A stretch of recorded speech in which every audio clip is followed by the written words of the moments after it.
Hello everybody. So this is a series of session that talks about dramas and the various types of dramas. So in this session we'll look at one among the type of drama, that is farce and melodrama. Now these are two types of drama while they are interrelated to each other as comedy and tragedy. So one is a subform of comedy, and while another is a subform of tragedy. So we'll look at this in detail. Now, farce is related to the comedy. Now, how is it related? It is an exaggerated form of comedy. Farce is an exaggerated form of comedy. While comedy itself, there are minor exaggerations, while this is much more exaggerated form of comedy. Now, this aims to provoke hearty laughters among the audience. And to do this, it uses all sort of resources of absurd characters, situation, and dialogues. So, the major aim of this type of comedy is to provoke laughter among the audience, so that the audience, by the time they leave the show, they should be very much happy and they should be very much enjoying it. So this is the major aim of writing a farce or staging a farce. So this belongs to the realm of nonsense. This belongs to the field of nonsense, because all the characters projected or depicted in this drama are free from everyday chaos and restraint. So they don't have their own routine life. They don't portray their own routine lifestyle and all. They don't have the common man's tension while being projected. So they are some kind of people. They are out of the world. In the sense, they are like more artificial people. So the major aim of projecting such characters, they are mainly absurd characters. So the major aim of projecting such characters is to provoke laughter among the audience. Now, one of the major impact of this is the writers of the farce writing also draw some serious and respectful people into the most undignified position.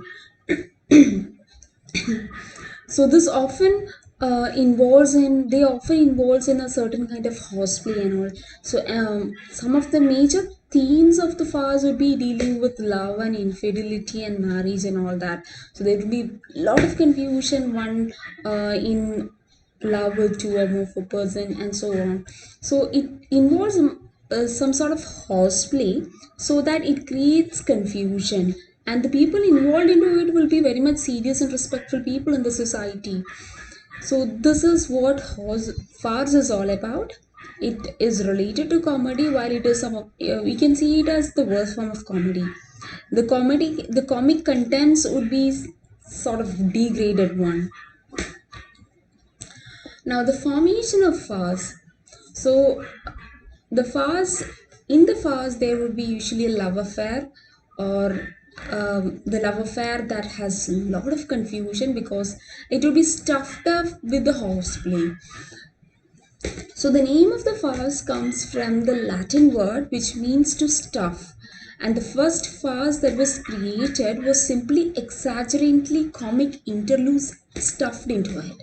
So the first farce that came up had so much of comic interludes being stuffed into a main play. So the farce simply means stuffing up things or stuffing up the comic elements into a main play, and these stuffs would be simply about love affair or confused love affair, or even horseplays around the love affair and all that. They'll be merely with an intention of making audience laugh, provoking them to laugh. Now, if we trace back the origin of farce, we find that Shakespeare's Midnight Summer's Dream and Merry Wives of Windsor had certain farcical elements into it. And as a separate form of entertainment, it came into work towards the end of 17th century.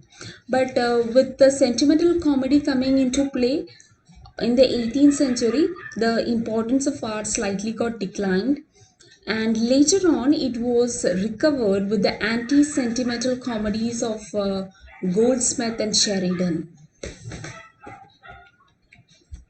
Now, The next form, that is melodrama. If farce was related to comedy, then melodrama is related to tragedy.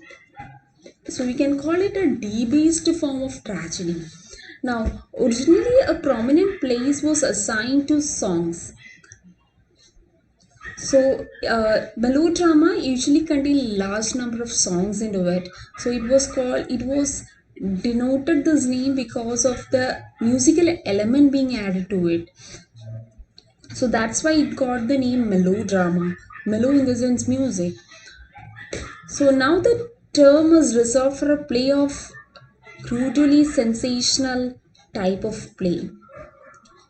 Now, the characters here are merely puppets in the extravagant story of crime, revenge, evil, of drinking, gambling, and lost wealth. So, you'll find characters who are involved into all these sort of things, either into crime, or they'll be into revenge, or they'll be lost in the evil of drinking and gambling. So, this came into prominence in around the 18th century, but they are rarely attempted in theaters now.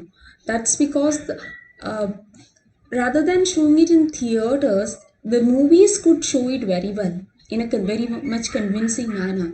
So during this period of time, they are not shown in theaters very well because the movies has replaced it. So that's it. Thank you.